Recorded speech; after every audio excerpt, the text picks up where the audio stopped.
Ages நண்பர்கள் எல்லாருக்கும் வணக்கம்.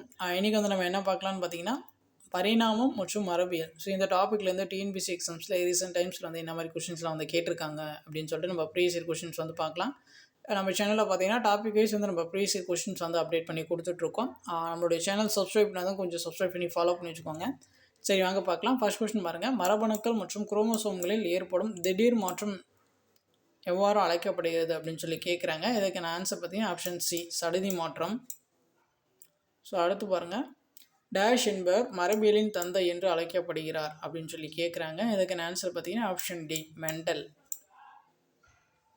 ஸோ அதுக்கப்புறம் பார்த்தீங்கன்னா மரபணு வழிபாட்டை நெறிப்படுத்துதலுக்கான ஒப்பரன் மாதிரியை முன்மொழிந்தவர் வந்து யார் அப்படின்னு சொல்லி கேட்குறாங்க.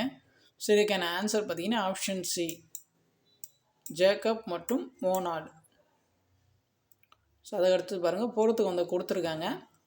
சார்லஸ் டார்வின், ஸோ எதனுடன் தொடர்புடையவர்னா பரிணாமம். அதுக்கப்புறம் பார்த்திங்கன்னா கிரிகர் மெண்டல் வந்து நம்ம இப்போ தான் பார்த்தோம், மரபியல். ராபர்ட் கோச் பார்த்திங்கன்னா நவீன நுண்ணுயிரியல். கிளாட் பெர்னார்டு பார்த்திங்கன்னா உடற்சியலியல். ஸோ இதுக்கான ஆன்சர் ஆப்ஷன் ஏ. ஸோ அடுத்த கொஸ்டின் பாருங்கள், தற்கால உலகம் என்பது டேஷால் உருவாக்கப்பட்டுள்ளது. ஸோ இதுக்கான ஆன்சர் பார்த்திங்கன்னா ஆப்ஷன் டி, கரிம பரிணாமத்தால். அடுத்து பாருங்கள், ஒற்றை ஜோடி மரபணுக்கள் 2 அல்லது 2க்கும் மேற்பட்ட குணாதிசயங்களை உருவாக்குதலை டாஷ் என்று அழைக்கப்படுகிறது. ஸோ இதுக்கான ஆன்சர் பார்த்தீங்கன்னா ஆப்ஷன் சி, பிளியோடிரோபிசம். அடுத்து பாருங்கள், ஸோ அதே தான் பொறுத்துங்க, அதை விட்டுருங்க. ஸோ அதுக்கப்புறம் பார்த்தீங்கன்னா மரபணு குலம் குறிப்பிடுவது வந்து என்ன அப்படின்னு சொல்லி கேட்குறாங்க. இதுக்கான ஆன்சர் பார்த்தீங்கன்னா மெண்டல் மக்கள் தொகையில் மரபணுவின் கூட்டுத்தொகை. ஸோ அடுத்து பாருங்கள், F1 கலப்பினத்தை ஒடுங்கு பெற்றோருடன் கலப்பனம் செய்வது இவ்வாறு அழைக்கப்படுகிறது. ஸோ இதுக்கான ஆன்சர் பார்த்தீங்கன்னா ஆப்ஷன் ஏ, சோதனை கலப்பு. ஸோ அடுத்து பாருங்கள்,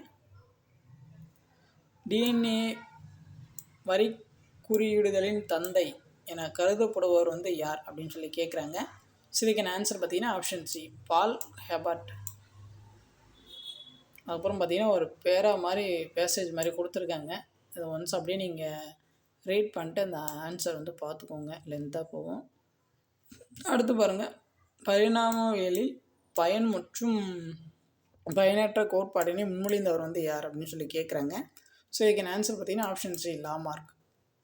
ஸோ அவ்வளோதான் வந்து இந்த டாப்பிக்லேருந்து ரீசெண்டாக வந்து அவ்வளோதான் கொஷின்ஸ் வந்து கேட்டிருக்காங்க.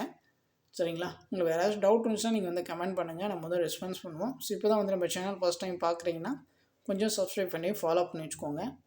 தேங்க்யூ.